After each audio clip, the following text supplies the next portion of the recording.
मुझे दिया, पूरे जीवन भर मैं इसका कर्जदार रहूंगा, एहसानमंद रहूंगा।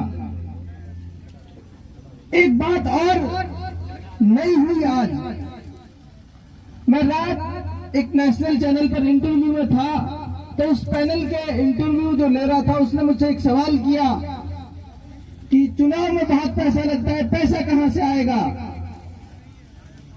मैं चाहता हूं उस व्यक्ति को धन्यवाद करें। जब मैंने चुनाव की शुरुआत की थी जनवरी में, लोड़ा गांव में मैं गया, लोड़ा गांव के एक जिम्मेदार ने मेरे हाथ में 50 रुपए का नोट रखते हुए कहा कि ये ले बेटा, मेरी तरफ से ये कंट्रीब्यूशन है चुनाव में तेरे लिए, ये चुनाव में मेरी तरफ से चंदा है तेरे लिए।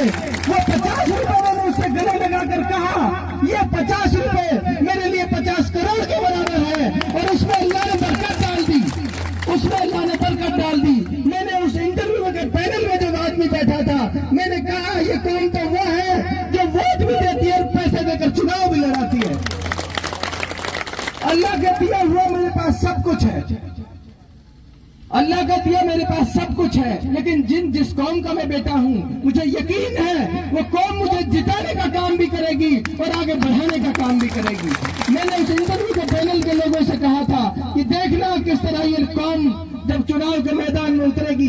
अभी आचार संहिता नहीं लगी है, अभी लोगों को डराने का काम कर रहे हैं, पुलिस भेजकर लोगों में भय पैदा करने का काम कर रहे हैं। साथियों, मैं देखता हूं जब मेरे नौजवानों को, जब मैं देखता हूं उस कौम के नौजवानों को जिस कौम के डर से जालिम अंग्रेज दिल्ली के दरवाजे बंद कर देते थे, उस कौम का नौजवान डरे, ये नहीं हो सकता, ये नहीं हो सकता, ये हरगिज नहीं हो सकता।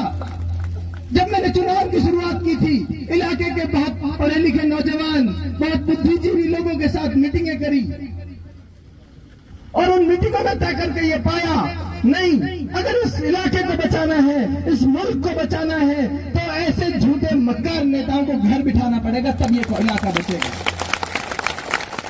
मुझे डराने की कोशिश की गई, मुझसे कहा तेरा कॉलेज बंद करा देंगे। मैंने कहा कल के कल जाकर बुलडोजर चला दो, मुझे मेरी बात से नहीं हटा सकते, मुझे मेरे कॉल से नहीं हटा सकते। आज उसी हिम्मत का, उसी जज्बे का और जुनून का नतीजा है, पूरी कौम उन नौजवानों के एक आवाज पर खड़ी हो गई है, पूरी कौम एक आवाज पर खड़ी हो गई। आप साथियों से दरख्वास्त करता हूं, आप साथियों से विनती करता हूं, इस बार हाथ जोड़कर आपसे अपील है, मुख्तार चुनाव नहीं लड़ रहा, इस बार आपकी दाव, इस बार आपकी इज्जत आबरू दाव पर लगी है। मुख्तार चुनाव लड़ता और हार जाता तो चलता, मुख्तार चुनाव हार जाता तो चलता। जिस दिन उलेमा हजरत